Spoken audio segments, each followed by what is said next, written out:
Good day, mga kapichika. Meron ko ichichika sa inyo, ha? Kilala niyo pa si Zacchaeus? Yes, si Zacchaeus. Siya yung head ng mga tax collectors sa Jericho nung time ni Jesus. Si Zacchaeus, kilala siya sa pag-cheat sa taxpayers. And hindi siya like, no? Many things sa kanya na hindi talaga siya gusto ng mga tao. He is a rich man, pero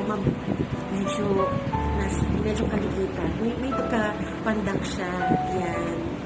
And, meron akong kwento tungkol dyan kay Zacchaeus.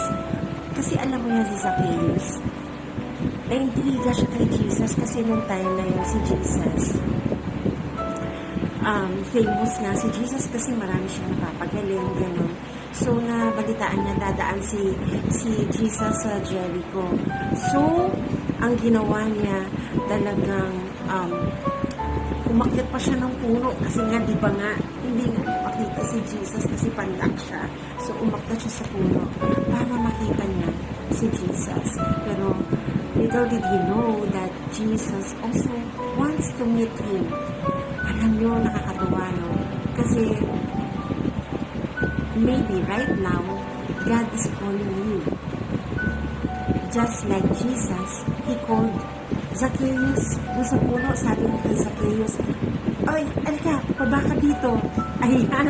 So, alam ni Jesus, sa daming ng tao doon, alam niya kung sino yung may puso talaga, na gusto talaga siyang makita, gusto siyang makilala. Ikaw ba, kapatid? Gusto mo ba talaga siyang makilala? Gusto mo ba talaga siyang makita? Gusto mo ba talaga makilala ng lubos si Lord? And maybe right now, hindi aksidente na napanood mo itong vision na to, He might be calling you out too. Because like Zacchaeus is also a sinner, just like you and me. Marami nag-hate sa kanya. Maybe you are also hated by many people, no? Many people baka ayaw pa makipag-associate with you because of certain things like pwedeng kasi mahirap ka lang or meron ka talagang ugali na hindi talaga nila gusto. Pero Jesus was there. Right now, He is here. He likes to meet you. So si Zacchaeus,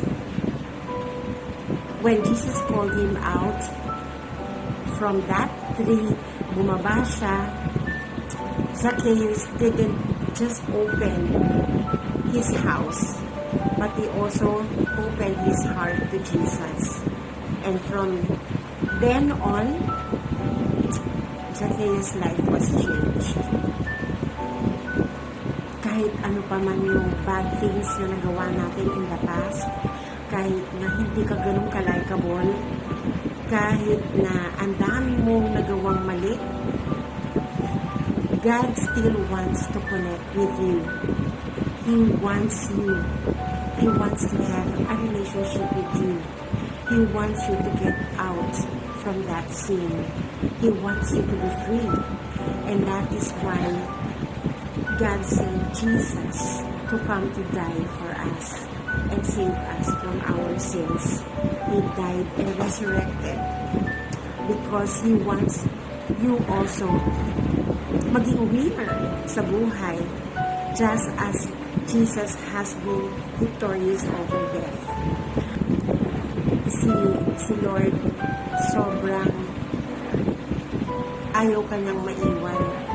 Ayaw ka niya na mapunta sa darkness. He is calling you out. And when He is calling you out right now, tutugon ka ba? Will you answer His call? Despite of what you have done, still, He wants you to know that He loves you.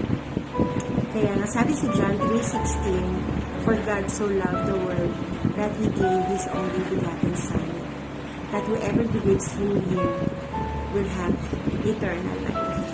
And that is the gift of God to us. God wants to connect with us.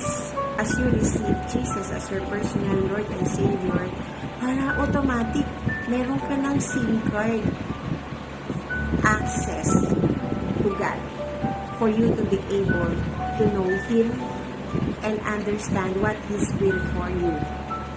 And through prayer, reading the Word, and seeking out what He wants us to do, you will be connected with Him.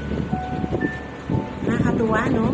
Si Zacchaeus, kahit pala ang dami niyang dinaya sa tax.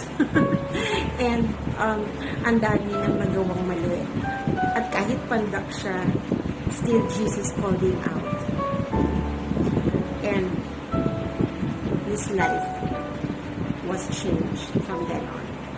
Kaya, you can pray with me right now if you want to begin that life with Jesus right now.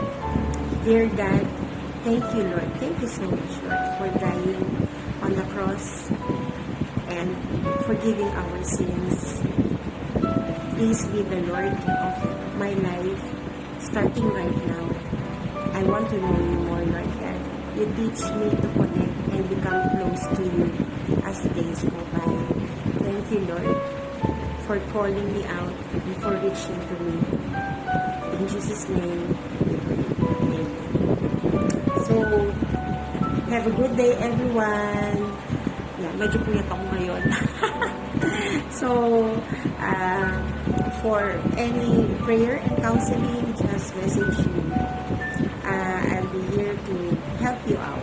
Start your journey for your spiritual growth in Jesus. Bye!